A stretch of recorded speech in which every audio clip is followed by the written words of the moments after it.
अस्सलामुअलैकुम नाज़रीन, आज हम हाजिर हैं एक ऐसे शख्स की कहानी के साथ जिसे आज भी क्यूबा के लोग अपनी रूह समझते हैं, जिसे आज भी इनकलाब की अलामत समझा जाता है, जिसे किसी शादी में जाने के लिए किसी पैगाम की जरूरत नहीं होती थी, जो पूरी दुनिया को अपना घर समझता था।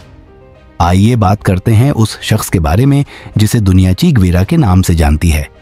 एर्नेस्टो ग्वेरा 14 जून 1928 को अर्जेंटाइन के इलाके रोसारियो में पैदा हुए। ग्वेरा बचपन से ही दमा का मरीज था, लेकिन इसके बावजूद वे एक बेहतरीन एथलीट था। वो बचपन से ही किताबों का बहुत बड़ा शायक था, शायद इसलिए कि 3000 से जायद किताबों का जखीरा घर में मौजूद था। ची ग्वेरा मेडिकल का तालिब इल्म था। उसे अपने तालीमी करियर के दौरान सियाहत का शौक पैदा हुआ। उसने 1950 से 1953 तक जनूबी अमेरिका को तकरीबन 3 मरतबा अपनी सियाहत का मरकज बनाया और इस दौरान ची ग्वेरा ने तकरीबन 3000 किलोमीटर का फासला तय किया। फिर उसने अपने दूसरे सफर का आगाज 1951 में मोटरसाइकिल से किया। इस दौरान ची ने तकरीबन 8000 किलोमीटर का फासला तय किया, जिसे आज भी मोटरसाइकिल जर्नी के नाम से याद किया जाता है, जिस पर अब एक फिल्म भी बन चुकी है। सियाहत के दौरान ची ग्वेरा के मुशाहदे में बेपुनाह इजाफा हुआ। जब उसने मुख्तलिफ शहरों के बाशिंदों की गुर्बत अफलास और बीमारियां देखी तो ची के हसास दिल को गहरा सदमा पहुंचा। फिर वो इस नतीजे पर पहुंचा कि तमाम जनूबी अमेरिका इस वक्त कुटपुतली हुक्मरानों के जेर तसल्लुत है, जिसके पीछे अमेरिका की ताकत खड़ी है।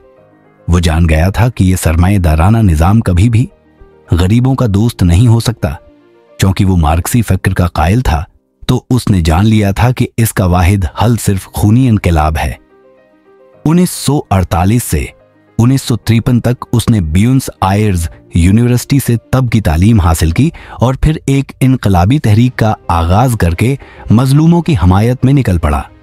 1954 को ची ग्वेरा ने मेक्सिको का रुख किया और वहां क्यूबा के रहनुमा फेदल कास्त्रो से मुलाकात की और ची ग्वेरा ने 26 जुलाई की तहरीक में फेदल कास्त्रो के साथ शमूलियत अख्तियार की और क्यूबा के डिक्टेटर बत्तीस्ता के खिलाफ गोरिल्ला जंग में अहम किरदार अदा किया। फेदल कास्त्रो ने ची ग्वेरा के हमराह 1959 में बत्तीस्ता का इक़्तिदार खत्म किया और क्यूबा का इक़्तिदार संभाला। फिर ची ग्वेरा 1961 तक नेशनल बैंक क्यूबा के सदर रहे और बाद में वजीर बराए सुनात भी रहे। इस दौरान एक सिफारतकार की हैसियत से ची ग्वेरा ने दुनिया भर का सफर किया। इस दौरान ची ग्वेरा ने इंडिया और पाकिस्तान का सफर भी किया। आप इन तस्वीरों में ची ग्वेरा को भारत और पाकिस्तानी रहनुमाओं के साथ देख सकते हैं। ची ग्वेरा अमेरिका के सख्त मुखालिफ थे, इसलिए ची ग्वेरा ने क्यूबा और सोवियत यूनियन के दरमियान इत्तेहाद कायम किया। इस इत्तेहाद की जरूरत तब पेश आई जब अमेरिका की जानिब से क्यूबा पर तिजारती पाबंदियां आयद कर दी गई और क्यूबा से सफारती ताल्लुकात मुनक़ता कर दिए गए। अमेरिका की पाबंदियों के बाद क्यूबा की मईशत बदहाल होगी और फिर क्यूबा रहनुमाओं ने सोवियत यूनियन की तरफ देखा और उनके साथ अपनी तिजारत को फ़रोग़ देना शुरू किया और सोवियत यूनियन के साथ ताल्लुकात में ची ग्वेरा ने मावन किरदार अदा किया। क्यूबा के हालात बेहतर होने के बाद ची ग्वेरा ने दूसरे मजलूम मुल्कों के बाशिंदों की मदद करने का फैसला किया और जाते जाते ची ने फेदल कास्त्रो के नाम 2 खत लिखे। पहला खत फेदल और आवाम के नाम लिखा। फेदल, अगर तुम्हें कभी मेरी जरूरत हो तो तुम्हें सिर्फ मेरा नाम पुकारना होगा और मैं जहां भी हूं तुम्हारी आवाज पर लबैक कहूंगा। मैं सरकारी अहदे अपनी जगह, अपनी बीवी और बच्चों को छोड़कर जा रहा हूं। मुझे कुछ भी अजीज नहीं रहा सिवाय इस इनकलाब के। मैं जानता हूं कि क्यूबा की इनकलाबी तहरीक मजबूत है और ये मेरा खून और मेरा पसीना है जो उसमें शामिल है, लेकिन अब मैं वहां जा रहा हूं जहां मेरी जरूरत ज्यादा है। हो सकता है कि मैं वापस ना आ सकूं, हो सकता है कि मेरी जिंदगी यहीं खत्म हो जाए, है कि मेरी जिंदगी यहीं जारी रहे। मैं इसी मिशन के साथ जा रहा हूं जो हमें हमेशा अजीज रहा है, दुनिया भर के मजलूमों को आज़ादी दिलाना। अगर मैं मारा जाऊं तो मेरी आखिरी सांस भी इनकलाब के नाम होगी। जाते जाते अपने बच्चों के नाम खत में ची ने लिखा कि तुम्हारा बाप एक ऐसा आदमी था जिसने जो सोचा उस पर अमल किया। यकीन रखो वो अपने नजरियात से मुकम्मल तौर पर वफादार रहा। याद रखो, अगर कोई चीज अहम है तो इनकलाब, उसके मुकाबले में हमारी जात की कोई अहमियत नहीं। इनकलाब कभी खत्म नहीं होता जब तक दुनिया में एक भी मजलूम बाकी है। सन 1965 में चे गुवेरा क्यूबा से खफिया तौर पर कांगो पहुंचे ताकि वहां के इनकलाबी गिरोहों को तरबियत दे सकें।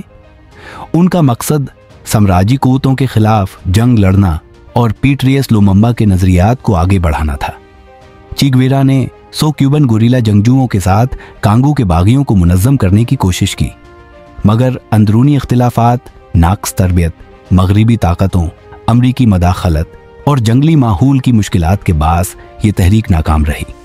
बलाखिर नवंबर 1965 में चे गुवेरा ने कांगो छोड़ दिया और अगला मिशन बोलीविया में शुरू करने का फैसला किया।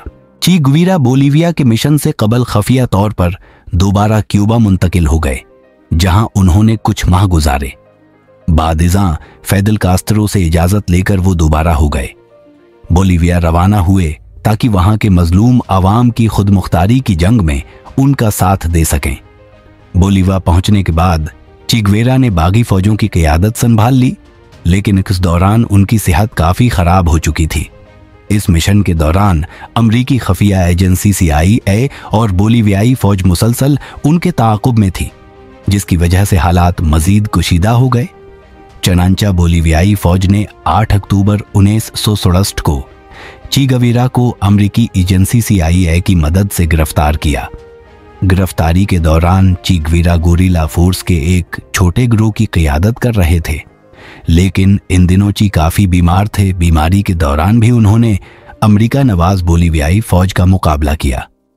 फिदेल कास्त्रो ने इस बात की तस्दीक की कि चे गुवेरा लड़ते हुए शहीद हुए।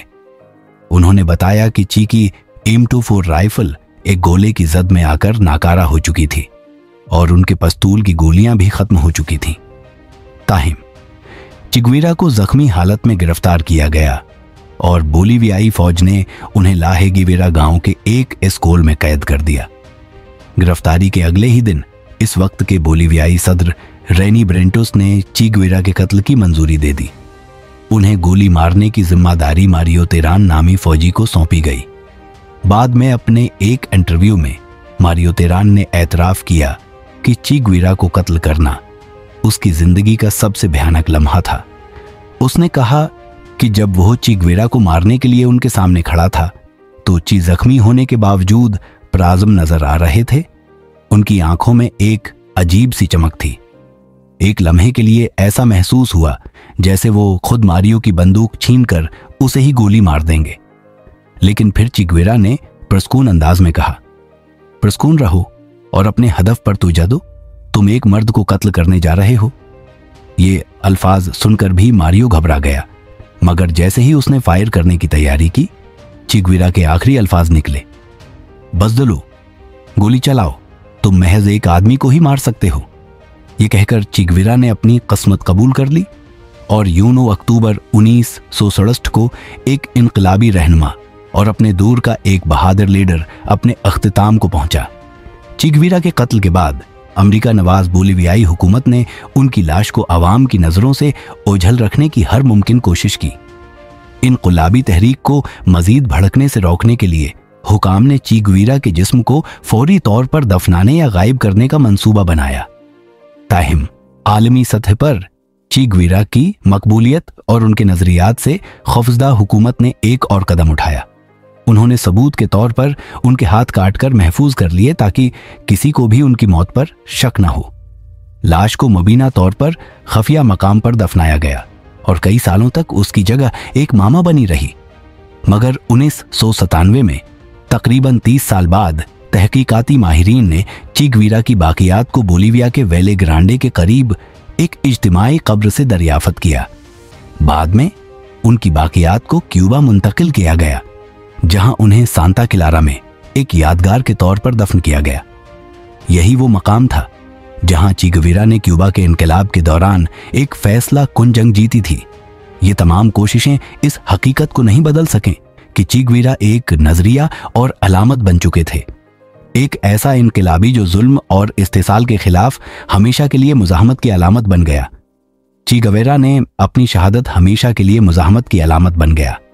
से 2 साल कबल अलजायर में मुनाक़दा एफरवाइशियाई यकजहती सेमिनार से खिताब करते हुए एक इनकलाबी पैगाम दिया, जो आज भी मुजाहमत और आज़ादी की जदोजहद में मुशाले राह समझा जाता है। उन्होंने कहा, मौत आने तक जारी रहने वाली जदोजहद की कोई हद नहीं है। दुनिया के किसी भी गोशे में जो कुछ भी हो रहा है, हम उससे लाताल्लुक नहीं है रह सकते। साम्राज्य के खिलाफ किसी एक मुल्क की फतह हमारी फतह है और किसी एक मुल्क की शिकस्त हमारी शिकस्त है। ये अल्फाज दरअसल ची गवेरा की बीन इलाक़वामी इनकलाबी सोच की अक्कासी करते हैं। वो ये वाज़ेह करना चाहते थे कि इस्तेहसाल और साम्राज्य के खिलाफ जंग किसी एक कौम या सरहद तक महदूद नहीं होनी चाहिए, बल्कि इसे आलमी तहरीक के तौर पर लड़ना होगा। वो चाहते थे कि दुनिया भर के इनकलाबी एक दूसरे की जदोजहद को अपनी जंग समझें, क्योंकि जुल्म कहीं भी हो वो पूरी इंसानियत के खिलाफ होता है। यही है नजरिया था जिसने उन्हें क्यूबा के बाद अफ्रीका और जनूबी अमेरिका तक पहुंचाया, जहां वो साम्राज्यी कूतों के खिलाफ लड़ने वाले दीगर हुर्रियत पसंदों के शाना बशाना खड़े हुए। ये था ची गवेरा की जिंदगी का एक बाब। इसी के साथ हम इजाजत चाहेंगे, जल्द हाजिर होंगे एक नई वीडियो के साथ। चैनल को सब्सक्राइब करें ताकि आने वाली वीडियो बर वक्त आप तक पहुंच सके। शुक्रिया, दुआ।